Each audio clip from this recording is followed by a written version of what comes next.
আউযু বিল্লাহি মিনাশ শাইতানির রাজিম বিসমিল্লাহির রহমানির রহিম। সুধী দর্শক মণ্ডলী, আসসালামু আলাইকুম ওয়া রাহমাতুল্লাহি ওয়া বারাকাতুহু। আশা করি আপনারা মহান আল্লাহর দয়ায় এবং কৃপায় সবাই ভালো আছেন। আল্লাহ আমাদেরকে সবাইকে আল্লাহ ভালো সুস্থ সবল রাখুক, সুন্দর রাখুক এবং রোগ মুক্তি থেকে রোগ থেকে আমাদেরকে অব্যাহতি দিন এবং আমাদেরকে রোগ থেকে সমস্ত বালা মুসিবত থেকে আমাদেরকে হেফাজত করুন এবং নিরাপদ রাখুন। এই আল্লাহর কাছে ফরিয়াদ করে শুরু করছি পবিত্র হাদিসের আলোচনা। হাদিস হইল গতকাল এবং তার আগের দিন আমি আলোচনা করেছি খেজুরের সম্পর্কে। আর গতকালকে আলোচনা করেছি এই খেজুর, হযরত আয়েশা সিদ্দিকা এবং রাসূলুল্লাহ সাল্লাল্লাহু আলাইহি ওয়াসাল্লাম কীভাবে খেজুর খেতেন, সাহাবীরা কীভাবে খেজুর খেতেন, কীভাবে ওনারা খেজুর খেতেন এবং ওনাদের কোনো রোগ হতো না, ওনারা ওইভাবে ওনারা যেভাবে খেজুর খেতেন, যেসব জিনিস দিয়ে আমরা যদি এভাবে খাই তাহলে আমাদেরও সুস্থ সবল থাকবো। আজকে আরও রাসূলুল্লাহ সাল্লাল্লাহু আলাইহি ওয়াসাল্লাম কী খেতেন এবং কী দিয়া রুটি খেতেন সেই আলোচনা করা যাক।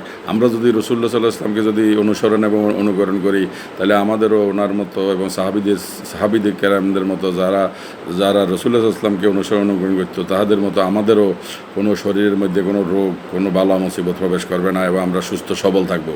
আমরা ওইভাবে যাতে রাসূলুল্লাহ সাল্লাল্লাহু আলাইহি ওয়াসাল্লামকে যাতে ওনার অনুসরণ এবং অনুকরণ করি। তো আসুন শুরু করা যাক। রাসূলুল্লাহ সাল্লাল্লাহু আলাইহি ওয়াসাল্লাম কদু পছন্দ করতেন। কদু মানে লাউ। তো এই বুখারী শরীফের 5031 নম্বর হাদিসে আসছে, হযরত আনাস রাদিয়াল্লাহু আনহু থেকে বর্ণিত। তিনি বলেন, একবার রাসূলুল্লাহ সাল্লাল্লাহু আলাইহি ওয়াসাল্লাম তার এক গোলামের নিকট আসলেন। সে দর্জি ছিল, সে কদু নিয়ে আসলো। তখন রাসূলুল্লাহ সাল্লাল্লাহু আলাইহি ওয়াসাল্লাম তা খেতে লাগলেন। সেদিন হতে আমি রাসূলুল্লাহ সাল্লাল্লাহু আলাইহি ওয়াসাল্লামকে কদু খেতে দেখেছি। যেদিন হতে আমি রাসূলুল্লাহ সাল্লাল্লাহু আলাইহি ওয়াসাল্লামকে কদু খেতে দেখেছি সেদিন হতে আমিও কদু পছন্দ করতে লাগলাম। তারপরে এটা গেল এই কদু সম্পর্কে এই যে বর্ণনা করছে। রাসূলুল্লাহ সাল্লাল্লাহু আলাইহি ওয়াসাল্লাম কদু পছন্দ করতো। এবার 5033 নম্বর হাদিসে আসছে, হযরত আনাস রাদিয়াল্লাহু আনহু থেকে বর্ণিত। তিনি বলেন, আমার বয়স কম ছিল। তিনি বলেন, হযরত আনাস রাদিয়াল্লাহু আনহু বলেন, আমি রাসূলুল্লাহ সাল্লাল্লাহু আলাইহি ওয়াসাল্লামের সাথে চলছিলাম। এমন সময় রাসূলুল্লাহ সাল্লাল্লাহু আলাইহি ওয়াসাল্লাম তার খাদেমের গৃহে ঢুকলেন। সে ছিল দর্জি। সে খাবার ভর্তি একটি পেয়ালা রাসূলুল্লাহ সাল্লাল্লাহু আলাইহি ওয়াসাল্লামের সামনে হাজির করলো। এর মধ্যে কদু ছিল। রাসূলুল্লাহ সাল্লাল্লাহু আলাইহি ওয়াসাল্লাম বেছে বেছে কদু বের করতে লাগলেন। বর্ণনাকারী বলেন, আমি এটি দেখে তার সামনে কদু জমা করতে লাগলাম। তার সামনে রাসূলুল্লাহ সাল্লাল্লাহু আলাইহি ওয়াসাল্লামের সামনে কদু জমা করতে লাগলাম এবং খাদেমটি তার নিজ কাজে ব্যস্ত হয়ে গেল। আনাস বলেন, যেদিন হতে আমি রাসূলুল্লাহ সাল্লাল্লাহু আলাইহি ওয়াসাল্লামকে এরূপ করতে দেখলাম সেদিন হতে আমি কদু পছন্দ করতে লাগলাম, কদু খেতে লাগলাম। তাইলে কদু সম্পর্কে শুনলেন। কদু সম্পর্কে আরও আছে 5034 নম্বর হাদিস, হযরত ইসাক ইবনে আব্দুল্লাহ ইবনে আবু তালহা রাদিয়াল্লাহু আনহু থেকে বর্ণিত। তিনি আনাস রাদিয়াল্লাহু আনহু থেকে বলতে শুনেছেন, একজন দর্জি নবী করিম সাল্লাল্লাহু আলাইহি ওয়াসাল্লামের খাবার দাওয়া দিয়েছিল। এই খাবার বস্তু দর্জি রাসূলুল্লাহ সাল্লাল্লাহু আলাইহি ওয়াসাল্লামের জন্য পাক করেছিল। অতঃপর আমিও নবী করিম সাল্লাল্লাহু আলাইহি ওয়াসাল্লামের সাথে গেলাম। দর্জি জবের রুটি ও শুরুয়া সামনে এনে দিল। এই শুরুয়ার মধ্যে কদু শুকনা গোস্ত ছিল। আমি নবী করিম সাল্লাল্লাহু আলাইহি ওয়াসাল্লামকে দেখলাম তিনি ফিয়ালার চতুর্দিক থেকে কদু খুঁজে নিচ্ছেন এবং খাচ্ছেন। সেদিন হতে আমিও কদু ভালোবাসতে লাগলাম। 5035 নম্বর হাদিসে আসছে, হযরত আনাস রাদিয়াল্লাহু আনহু বর্ণিত। তিনি বলেন, আমি নবী করিম সাল্লাল্লাহু আলাইহি ওয়াসাল্লামকে দেখলাম তার সামনে শুরুয়া আনা হলো। তাতে কদু এবং শুকনা গোস্ত ছিল। আমি দেখলাম তিনি কদু খুঁজে তুলে খাচ্ছেন। এই যে রাসূলুল্লাহ সাল্লাল্লাহু আলাইহি ওয়াসাল্লাম কদু পছন্দ করতো, এই জন্য উনি এই কদুর শেষ। আজকে কদুর কি, এই জন্য আমরা আসুন আমরাও কদু খাওয়া পছন্দ করি। রাসূলুল্লাহ সাল্লাল্লাহু আলাইহি ওয়াসাল্লাম যেরকম কদু খাইতো, আমরাও যাতে কদু খাই, কদু পছন্দ করি। আর কি খাইতো রাসূলুল্লাহ সাল্লাল্লাহু আলাইহি ওয়াসাল্লাম? সুনানে ইবনে মাজার মধ্যে আসছে রাসূলুল্লাহ সাল্লাল্লাহু আলাইহি ওয়াসাল্লাম আর কি খাইতো, কি দিয়ে রুটি খাইতো, কি পছন্দ করতো। সুনানে ইবনে মাজার মধ্যে আসছে রাসূলুল্লাহ সাল্লাল্লাহু আলাইহি ওয়াসাল্লাম এই যে কলিজা এবং ফ্লিহা সম্পর্কে বলছেন। 3314 নম্বর হাদিসে আবু মুসা রাদিয়াল্লাহু আনহু আব্দুল্লাহ ইবনে ওমর রাদিয়াল্লাহু আনহু থেকে বর্ণিত, রাসূলুল্লাহ সাল্লাল্লাহু আলাইহি ওয়াসাল্লাম বলেন, তোমাদের জন্য দুই প্রকারের মৃত জীব ও দুই ধরনের রক্ত হালাল করা হয়েছে। মৃত জীব দুটি হচ্ছে মাছ ও টিড্ডি, এবং দুই প্রকারের রক্ত হচ্ছে কলিজা ও ফ্লিহা।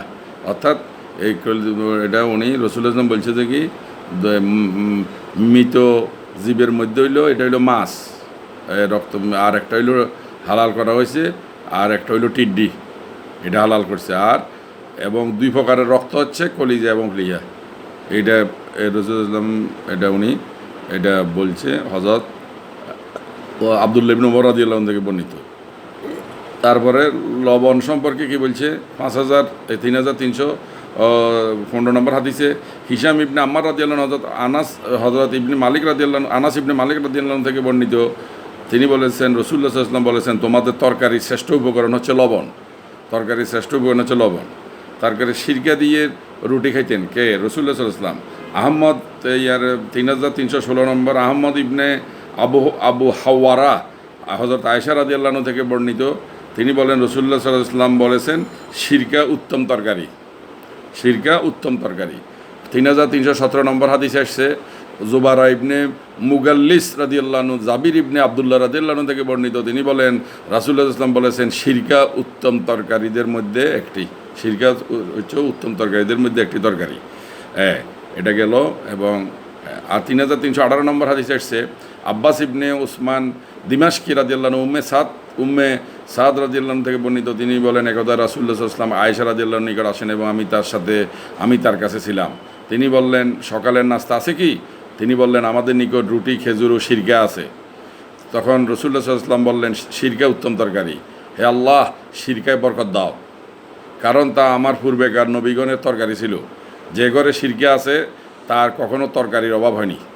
যে ঘরে সিরকা আছে সে ঘরে তরকারির কোনো অভাব হবে না, রাসূলুল্লাহ সাল্লাল্লাহু আলাইহি ওয়াসাল্লাম বলছে। এবং উনি দোয়া করছে যে হযরত আয়েশা সিদ্দিকের কাছে সকালে নাস্তা চাইছে, যে হযরত আয়েশা সিদ্দিকে বললো যে কি আমার কাছে রুটি, খেজুর এবং সিরকা আছে। তো রাসূলুল্লাহ সাল্লাল্লাহু আলাইহি ওয়াসাল্লাম বললো যে কি সিরকা উত্তম তরকারি, হে আল্লাহ সিরকায় বরকত দাও। উনি সিরকা বরকত দেওয়ার জন্য বলছে। এই জন্য আসুন আমরা, এবং এটা উনি বলছে এটা আমার পূর্বেকার নবীগণের তরকারি ছিল। রাসূলুল্লাহ সাল্লাল্লাহু আলাইহি ওয়াসাল্লাম বলছে যে এটা আমার পূর্বেকার নবীগণের তরকারি ছিল।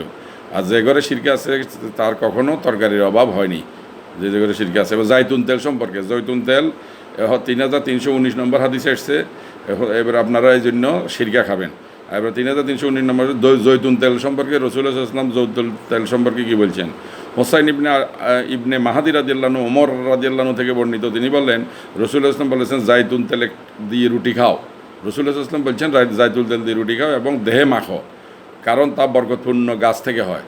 তো তোমরা এটা খাও রুটি দিয়ে, এবং দেহ মাখো, শরীরের মধ্যে মাখো, কারণ এটা বরকতময় গাছ থেকে হয়। এটা বরকতময়, এটা সূরা 3-এর মধ্যে আল্লাহ পাক উল্লেখ করছে। এটাই জন্য এটা বরকতময়, এই জন্য রাসূলুল্লাহ সাল্লাল্লাহু আলাইহি ওয়াসাল্লাম বলছে। আর 3320 নম্বর হাদিসে উকবা ইবনে মুকাররম রাদিয়াল্লাহু আনহু আবু হুরায়রা রাদিয়াল্লাহু আনহু বর্ণিত, তিনি বলেন রাসূলুল্লাহ সাল্লাল্লাহু আলাইহি ওয়াসাল্লাম বলেছেন, জাইতুন তেল খাও এবং তা দেহে মাখো, কারণ তা বরকতপূর্ণ, তোমাদের জন্য বরকতপূর্ণ।